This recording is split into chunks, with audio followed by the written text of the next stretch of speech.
2 അധ്യായം 11. അല്പം ഭോഷത്വം സംസാരിക്കുന്നത് നിങ്ങൾ സഹിക്കുമെന്ന് പ്രതീക്ഷിക്കുന്നു. നിങ്ങളിപ്പോൾ തന്നെ എന്നോട് സഹിഷ്ണുത കാണിക്കുന്നുണ്ടല്ലോ. എനിക്ക് നിങ്ങളോട് ദൈവികമായ അസൂയ തോന്നുന്നു.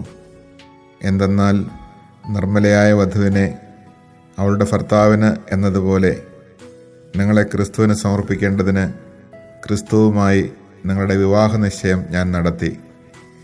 എന്നാൽ സർപ്പം ഹവ്വായെ തന്ത്രപൂർവ്വം ചതിച്ചതുപോലെ നിങ്ങളുടെ ചിന്തകൾ ക്രിസ്തുവിലുള്ള ലാളിത്യത്തിലും വിശുദ്ധിയിൽ നിന്ന് വ്യതിചലിപ്പിക്കപ്പെടുമോ എന്ന് ഞാൻ ഭയപ്പെടുന്നു. എന്തെന്നാൽ ഞങ്ങൾ പ്രസംഗിച്ചതല്ലാത്ത മറ്റൊരേശുവിനെ ആരെങ്കിലും വന്ന് പ്രസംഗിക്കുകയോ നിങ്ങൾ സ്വീകരിച്ചതല്ലാത്ത മറ്റൊരാത്മാവിനെ നിങ്ങൾ സ്വീകരിക്കുകയോ നിങ്ങൾ കൈക്കൊണ്ടതല്ലാത്ത മറ്റൊരു സുവിശേഷം നിങ്ങൾ കൈക്കൊള്ളുകയോ ചെയ്താൽ നിങ്ങൾ അനായാസം അതിനെല്ലാം കീഴടങ്ങുകയായിരിക്കും ചെയ്യുക. ഈ അപ്പസ്തോല പ്രമാണികളെക്കാൾ ഒട്ടും കുറഞ്ഞവനല്ല ഞാൻ എന്നാണ് എൻ്റെ വിശ്വാസം. എനിക്ക് പ്രസംഗചാതുര്യം കുറവായിരിക്കാം, എങ്കിലും അറിവിൽ ഞാൻ പിന്നോക്കമല്ല. എല്ലാ കാര്യങ്ങളിലും എല്ലാവിധത്തിലും ഇത് ഞങ്ങൾ വെളിപ്പെടുത്തിയിട്ടുണ്ടല്ലോ. ദൈവത്തിൻ്റെ സുവിശേഷം പ്രതിഫലം കൂടാതെ പ്രസംഗിച്ചുകൊണ്ട് നിങ്ങളുടെ ഉത്കർഷത്തിനു വേണ്ടി ഞാൻ എന്നെ തന്നെ താഴ്ത്തിയത് തെറ്റാണോ? നിങ്ങളെ ശുശ്രൂഷിക്കുന്നതിന് വേണ്ടി മറ്റ് സഭകളിൽ നിന്ന് സഹായം സ്വീകരിച്ചുകൊണ്ട് ഞാൻ അവരെ കവർച്ച ചെയ്യുകയായിരുന്നു. ഞാൻ നിങ്ങളുടെ കൂടെ ആയിരിക്കുമ്പോൾ എനിക്ക് ഞെരുക്കമുണ്ടായെങ്കിലും ആരെയും ഞാൻ ബുദ്ധിമുട്ടിച്ചില്ല. മക്കെദോനിയയിൽ നിന്ന് വന്ന സഹോദരന്മാരാണ് എൻ്റെ ആവശ്യങ്ങൾ നിറവേറ്റിത്തന്നത്. അതിനാൽ നിങ്ങളെ ഒരു പ്രകാരത്തിലും ബുദ്ധിമുട്ടിക്കാതിരിക്കാൻ ഞാൻ ശ്രദ്ധിച്ചു, മേലിലും ശ്രദ്ധിക്കും.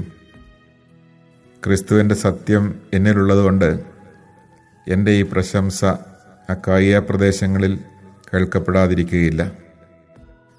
എന്തുകൊണ്ട്? ഞാൻ നിങ്ങളെ സ്നേഹിക്കാത്തതുകൊണ്ടോ? അങ്ങനെയല്ലെന്ന് ദൈവത്തിനറിയാം. ഞാനിപ്പോൾ ചെയ്യുന്നത് തുടർന്നും ചെയ്യും. അങ്ങനെ തങ്ങളുടെ പ്രേക്ഷിതവേല ഞങ്ങളുടേതുപോലെ തന്നെയാണെന്ന് വൻപ് പറയുന്നവരുടെ അവകാശവാദം ഞങ്ങൾ ഖണ്ഡിക്കുകയും ചെയ്യും. അത്തരക്കാർ കപടനാട്യക്കാരായ അപ്പസ്തോലന്മാരും വഞ്ചകരായ ജോലിക്കാരും ക്രിസ്തുവിൻ്റെ അപ്പസ്തോലന്മാരായി വ്യാജവേഷം ധരിച്ചവരുമാണ്. അത്ഭുതപ്പെടേണ്ട, പിശാചു പോലും പ്രഭാപൂർണനായ ദൈവദൂതനായി വേഷം കെട്ടാറുണ്ടല്ലോ. അതിനാൽ അവൻ്റെ ശുശ്രൂഷകരും നീതിയുടെ ശുശ്രൂഷകരായി വേഷം കെട്ടുന്നെങ്കിൽ അതിലെന്തത്ഭുതം! അവരുടെ പരിണാമം അവരുടെ പ്രവൃത്തികൾക്കനുസൃതമായിരിക്കും. എന്നെ ഭോഷനായി ആരും കരുതരുതെന്ന് ഞാൻ ആവർത്തിച്ചു പറയുന്നു. അഥവാ നിങ്ങൾ കരുതുകയാണെങ്കിൽ എനിക്കും അല്പം ആത്മപ്രശംസ ചെയ്യേണ്ടതിന് എന്നെ ഭോഷനായി തന്നെ സ്വീകരിക്കുവിൻ. കർത്താവിൻ്റെ അധികാരത്തോടെ അല്ല, പ്രത്യുത ആത്മപ്രശംസയിലുള്ള ഈ ദൃഢവിശ്വാസത്തോടെ ഒരു ഭോഷനെ പോലെയാണ് ഞാൻ സംസാരിക്കുന്നത്. പലരും ലൗകിക കാര്യങ്ങളെപ്പറ്റി പ്രശംസിക്കാറുള്ളതുപോലെ ഞാനും പ്രശംസിക്കും. ബുദ്ധിമാന്മാരായ നിങ്ങൾ വിഡ്ഢികളോട് സന്തോഷപൂർവ്വം സഹിഷ്ണുത കാണിക്കാറുണ്ടല്ലോ. എന്തെന്നാൽ നിങ്ങളെ അടിമകളാക്കുകയും കൊള്ളയടിക്കുകയും ചൂഷണം ചെയ്യുകയും അഹങ്കരിക്കുകയും നിങ്ങളുടെ മുഖത്തടിക്കുകയും ചെയ്യുന്നവരോട് നിങ്ങൾ സഹിഷ്ണുത പുലർത്തുന്നുണ്ടല്ലോ. അതിനൊന്നും ഞങ്ങൾക്ക് ശക്തിയില്ലായിരുന്നെന്ന് ലജ്ജയോടെ പറഞ്ഞുകൊള്ളട്ടെ. ആരെങ്കിലും പ്രശംസിക്കാൻ ധൈര്യപ്പെടുന്ന എന്തിനെക്കുറിച്ചും പ്രശംസിക്കാൻ ഞാനും ധൈര്യപ്പെടും എന്ന ഒരു ഭോഷനെ പോലെ ഞാൻ പറയുന്നു. അവർ ഹെബ്രായരാണോ? ഞാനും അതെ. അവർ ഇസ്രായേൽക്കാരാണോ? ഞാനും അതെ. അവർ അബ്രാഹത്തിൻ്റെ സന്തതികളാണോ? ഞാനും അതെ. അവർ ക്രിസ്തുവിൻ്റെ ദാസന്മാരാണോ? ഉന്മത്തനെ പോലെ ഞാനും പറയുന്നു, ഞാൻ കുറെ കൂടെ മെച്ചപ്പെട്ട ദാസനാണ്.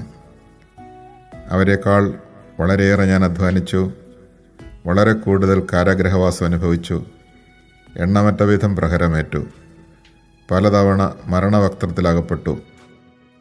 5 പ്രാവശ്യം യഹൂദരുടെ കൈകളിൽ നിന്ന് ഒന്ന് കുറേ 40 അടി വീതം ഞാൻ കൊണ്ടു. 3 പ്രാവശ്യം വടികൊണ്ടടിക്കപ്പെട്ടു. ഒരിക്കൽ കല്ലെറിയപ്പെട്ടു. 3 പ്രാവശ്യം കപ്പൽ അപകടത്തിൽപ്പെട്ടു. ഒരു രാത്രിയും ഒരു പകലും കടലിൽ ഒഴുകി നടന്നു. തുടരെയുള്ള യാത്രകൾക്കിടയിൽ നദികളിൽ വെച്ചും കൊള്ളക്കാരിൽ നിന്നും സ്വന്തക്കാരിൽ നിന്നും വിജാതീയരിൽ നിന്നും എനിക്ക് അപകടങ്ങളുണ്ടായി. നഗരത്തിൽ വെച്ചും വിജനപ്രദേശത്ത് വെച്ചും കടലിൽ വെച്ചും അപകടങ്ങളിൽ അകപ്പെട്ടു. വ്യാജ സഹോദരരിൽ നിന്നുള്ള അപകടങ്ങൾക്കും ഞാൻ അധീനനായി. കഠിനാധ്വാനത്തിലും വിഷമസന്ധികളിലും നിരവധി രാത്രികളിലെ ജാഗരണത്തിലും വിശപ്പിലും ദാഹത്തിലും പലപ്പോഴും ഉപവാസത്തിലും തണുപ്പിലും നഗ്നതയിലും ഞാൻ ജീവിച്ചു. ഇവയ്ക്കെല്ലാം പുറമെ സകല സഭകളെയും കുറിച്ചുള്ള എൻ്റെ ഉത്കണ്ഠ അനുദിനം എന്നെ അലട്ടിക്കൊണ്ടുമിരിക്കുന്നു. ആര് ബലഹീനനാകുമ്പോഴാണ് ഞാൻ ബലഹീനനാകാതിരിക്കുന്നത്?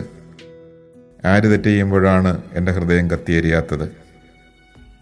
എനിക്ക് പ്രശംസിക്കണമെന്നുണ്ടെങ്കിൽ എൻ്റെ ബലഹീനതകളെക്കുറിച്ചായിരിക്കും ഞാൻ പ്രശംസിക്കുക. ഞാൻ വ്യാജം പറയുകയല്ലെന്ന് കർത്താവായ യേശുവിൻ്റെ ദൈവവും പിതാവും എന്നേക്കും വാഴ്ത്തപ്പെട്ടവനുമായ ദൈവം അറിയുന്നു.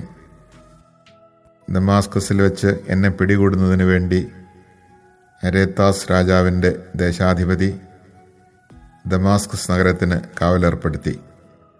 എന്നാൽ മതിലിലുള്ള ഒരു കിളിവാതിലിലൂടെ കുട്ടയിൽ ഞാൻ താഴേക്ക് ഇറക്കപ്പെട്ടു. അങ്ങനെ അവൻ്റെ കൈകളിൽ നിന്ന് ഞാൻ രക്ഷപ്പെട്ടു.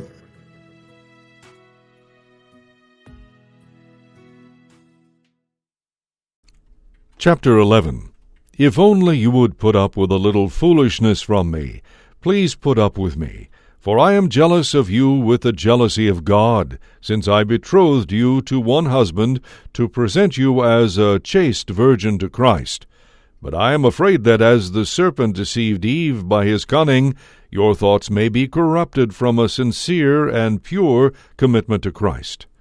For if someone comes and preaches another Jesus than the one we preached, or if you receive a different spirit from the one you received, or a different gospel from the one you accepted, you put up with it well enough. For I think that I am not in any way inferior to these super-apostles.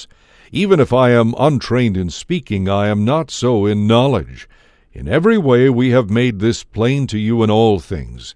Did I make a mistake when I humbled myself so that you might be exalted, because I preached the gospel of God to you without charge?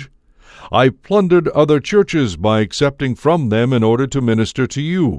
And when I was with you and in need, I did not burden anyone, for the brothers who came from Macedonia supplied my needs.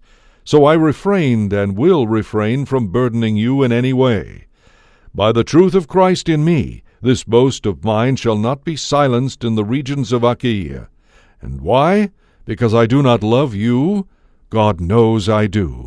And what I do I will continue to do in order to end this pretext of those who seek a pretext for being regarded as we are in the mission of which they boast. For such people are false apostles, deceitful workers, who masquerade as apostles of Christ. And no wonder, for even Satan masquerades as an angel of light. So it is not strange that his ministers also masquerade as ministers of righteousness. Their end will correspond to their needs. I repeat, no one should consider me foolish, but if you do, accept me as a fool, so that I too may boast a little. What am I saying? I am not saying according to the Lord, but as in foolishness, in this boastful state. Since many boast according to the flesh, I too will boast. For you gladly put up with fools, since you are wise yourselves. For you put up with it if someone enslaves you, or devours you, or gets the better of you, or puts on airs, or slaps you in the face. To my shame I say that we were too weak. But what anyone dares to boast of, I am speaking in foolishness, I also dare. Are they Hebrews? So am I. Are they Israelites? So am I. Are they descendants of Abraham? So am I. Are they ministers of Christ? I am talking like an insane person. I am still more, with far greater labors, far more imprisonments, far worse beatings, and numerous brushes with death. 5 times at the hands of the Jews I received 40 lashes minus 1. 3 times I was beaten with rods. Once I was stoned. 3 times I was shipwrecked. I passed a night and a day on the deep. on frequent journeys and dangers from rivers, dangers from robbers, dangers from my own race, dangers from Gentiles, dangers in the city, dangers in the wilderness, dangers at sea, dangers among false brothers, in toil and hardship, through many sleepless nights, through hunger and thirst, through frequent fastings, through cold and exposure. And apart from these things, there is the daily pressure upon me of my anxiety for all the churches. Who is weak, and I am not weak? Who is led to sin, and I am not indignant? If I must boast, I will boast of the things that show my weakness. The God and Father of the Lord Jesus knows, he who is blessed forever, that I do not lie. At Damascus, the governor under King Aretas guarded the city of Damascus in order to seize me, but I was lowered in a basket through a window in the wall and escaped his hands.